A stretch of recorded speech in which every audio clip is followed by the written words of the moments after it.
Comment gérer son rapport aux autres quand on se sent différent? C'est un sujet que je vois beaucoup revenir, notamment dans les commentaires, et vous êtes nombreux à partager la difficulté à être compris parfois des autres qui raisonnent pas de la même façon, qui pensent pas de la même façon, qui n'ont pas votre compréhension de votre façon d'être, votre façon de penser, façon de gérer votre carrière, que ça soit les entrepreneurs qui me suivent et qui disent que l'entourage ne comprend rien et apporte toujours des critiques par rapport à leur choix de carrière, que ça soit les multipotentiels qui n'arrivent pas à être compris du fait d'avoir plein de passion, plein de talent et de changer souvent de voie ou de carrière, d'avoir aussi beaucoup d'atypiques, que ça soit des introvertis qui me disent qu'ils sont toujours un petit peu à l'écart, ils ont du mal à être compris, on a l'impression de devoir être extraverti pour exister ou pour être accepté. Bref, tous les profils où vous ressentez que vous avez ce conflit avec les autres, cette incompréhension par rapport aux autres. Aujourd'hui, j'ai vraiment envie qu'on en parle et vraiment à cœur ouvert parce que même pour moi, ça a été et c'est parfois encore aujourd'hui une difficulté parce que nous sommes des bêtes sociales, nous vivons en société, nous sommes donc souvent en interaction avec les autres, nous avons besoin des autres, bref, nous sommes dans une société, ce qui veut dire qu'il faut apprendre à vivre avec les autres. Et je sais que c'est une souffrance quand on est différent, qu'on n'est pas compris, que le courant passe pas, qu'on n'a pas la même vision, qu'on peut aussi s'ennuyer dans certains groupes où on a l'impression de se dire, mais on se dit, mais qu'est-ce que je fais là? Je suis un extraterrestre.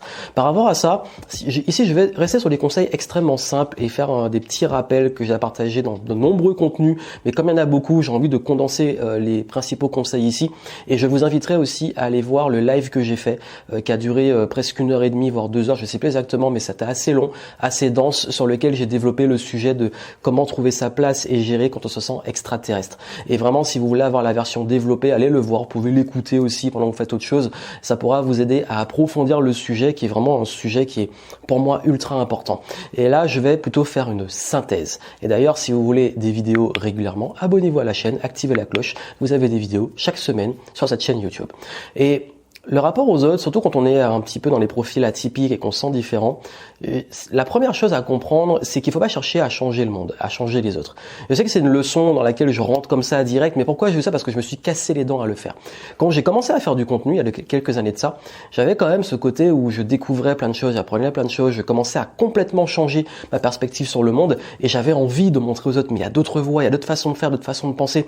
Vous pouvez réussir, vous pouvez changer qui vous êtes, parce que je voyais ma transformation et j'avais envie vraiment de partager ça aux autres. Et je me rendais compte que les autres, ils s'en foutaient. Que les autres, parfois même, on leur donne un super conseil et ils l'appliquent pas, ou ils passent à autre chose. Ou on a l'impression un petit peu d'avancer dans un monde, il y a un petit peu des zombies. Et on se dit, mais j'ai envie qu'ils sortent de cette situation, j'ai envie qu'ils soient plus vifs, j'ai envie qu'ils voient qu'il y a d'autres choses. Mais en fait, c'est épuisant. C'est épuisant parce que c'est dans un des parcours dans les emplois personnels que j'ai remarqué, et je vois beaucoup ça chez les gens qui passent à travers ça, c'est qu'on a envie de changer les autres et qu'on a même envie d'aller contre les autres parce qu'on se dit, ils sont en dessous en épanouissement spirituel, ils sont à bas niveau de conscience, ils ont rien compris. Mais en fait, c'est pas un gage justement soi-même d'évolution spirituelle et d'évolution personnelle. Pourquoi? Parce que si on juge les autres, si on considère qu'on est supérieur aux autres parce qu'on a des connaissances ou qu'on a évolué nous-mêmes, finalement, on est dans le jugement, on est dans l'ego, on est dans le fait de rabaisser les autres, on est dans tout ce qui est pas productif et qui est pas développement personnel et spiritualité friendly. Donc finalement, en fait, c'est un peu un miroir. Et j'ai réalisé qu'à ce moment-là, quand j'étais beaucoup contre les autres, en résistance et à vouloir les convaincre, c'est que moi-même, j'étais pas encore assez avancé pour avoir peut-être la sagesse ou la lucidité de comprendre que la meilleure façon de changer les autres, c'est pas de les forcer, c'est de les inviter à changer eux-mêmes. Donc ça, c'est une grande leçon dans l'influence et l'art de convaincre. Je ferai peut-être une capsule développée dessus. C'est que plutôt que de chercher à convaincre quelqu'un en allant contre ce qu'il pense, la meilleure façon de le convaincre, c'est de laisser se convaincre lui-même. Ça veut dire que c'est lui qui doit... Personne n'aime qu'on lui donne une opinion et qu'il change la sienne. On aime dire, ah oui, moi j'ai changé d'opinion, j'ai changé d'avis. Mais pas parce que tu m'as dit de changer d'avis, j'ai changé d'avis parce que je le voulais. Nous sommes comme ça. Et en fait, l'être humain a besoin de ce cheminement. Je sais qu'il y a plein de choses, moi, que j'ai changé, où on m'a dit à un moment, Johan, il faut que tu changes ça. Et j'étais en résistance, j'étais sur la défensive, et c'est par moi-même que j'ai amené ce changement. Donc ça, il faut être au clair dessus. La deuxième chose, c'est que En fait, c'est à vous aussi de poser vos limites. Si les autres vous font vivre en enfer, vous allez vivre en enfer. Ça veut dire que si vous vous laissez émotionnellement impacter par les autres, quels que soient leurs actes, leurs paroles, leur façon d'être, vous allez être malheureux. Parce que vous aurez toujours des gens comme ça, toujours des gens différents, toujours des gens qui vont pas vous comprendre. Et du coup, c'est un lâcher prise. C'est un lâcher prise dans le fait d'être plus en paix au quotidien.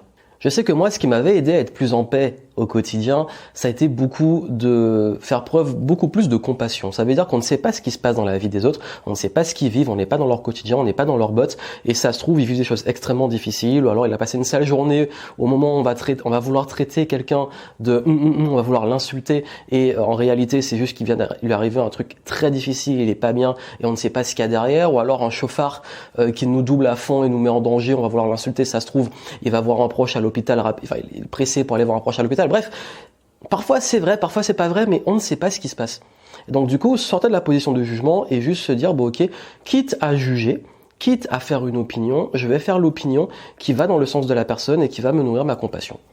C'est un exercice, parfois je me suis entraîné à faire ça, vous pouvez essayer. C'est que dès que je croisais quelqu'un qui m'énervait, qui m'agaçait ou qui avait un comportement que je trouvais désagréable envers moi, je me disais, bon ben, j'ai de la compassion, je ne sais pas ce qui se passe, si ça se trouve il lui arrivait quelque chose, etc.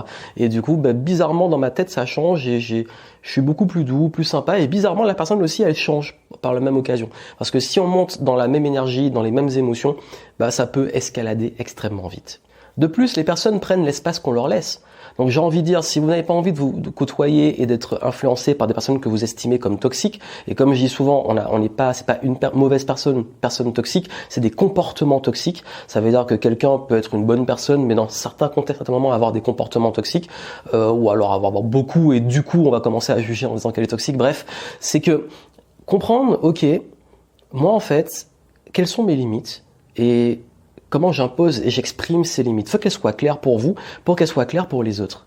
Si vous avez toujours l'impression de trop donner, l'impression que vous donnez la main, on vous prend le bras, etc., c'est votre responsabilité. Les gens prennent ce que vous leur donnez. Donc si vous voulez plus que ça arrive, c'est à vous de prendre vos responsabilités et d'exprimer de façon beaucoup plus claire ces limites. Et je finirai en disant que ce qui compte le plus finalement, c'est vous, c'est d'être bien. C'est que les gens aussi que vous aimez soient bien.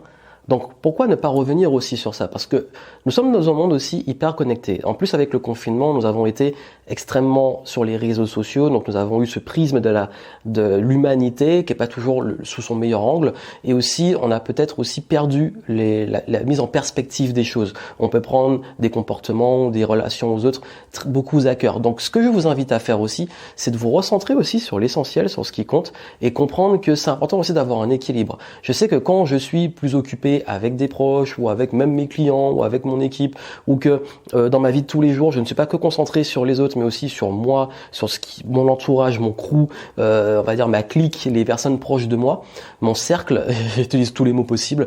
En fait, on se rend compte qu'on est aussi sécurisé. C'est-à-dire que quand on a des gens qui sont un peu comme nous, qui nous comprennent ou alors qui nous jugent pas, avec qui on s'entend bien, avec qui c'est fluide, on n'a pas le temps de s'occuper des autres. Donc c'est important de retrouver aussi cet équilibre et de pas toujours vouloir, notamment par les réseaux sociaux, trop vouloir passer du temps avec les gens avec qui soit on est incompatible. Et même dans la vie de tous les jours, c'est ok. On n'est pas compatible, il n'y a pas de souci, chacun peut continuer à vivre dans son coin. Pourquoi? Parce qu'on n'est pas compatible, on va aller essayer de convaincre l'autre qui doit changer ou soit changer. Donc je pense qu'il y a un équilibre à trouver et que dans la vie, on peut réussir justement à être en paix avec les autres, mais uniquement qu'on arrive à être en paix avec soi-même. Et c'est ça la clé. Quand vous êtes en paix avec vous-même, vous allez voir que votre relation aux autres va énormément changer et que tout deviendra beaucoup plus fluide. Mais vraiment, allez voir ce live et ça va vous apporter beaucoup de conseils. Donc allez voir le replay. Je vous mets ça en descriptif. Et puis surtout, si vous voulez aller plus loin, j'avais enregistré un podcast aussi sur comment se protéger des personnes toxiques. Donc si vous voulez aller voir ça, et bien entendu, comme ici, j'ai apporté un angle différent sur ce qu'on appelle la toxicité, qui n'est pas toujours ce qu'on pense, et surtout comment vous, finalement, continuer à avancer, à être heureux en étant vous-même.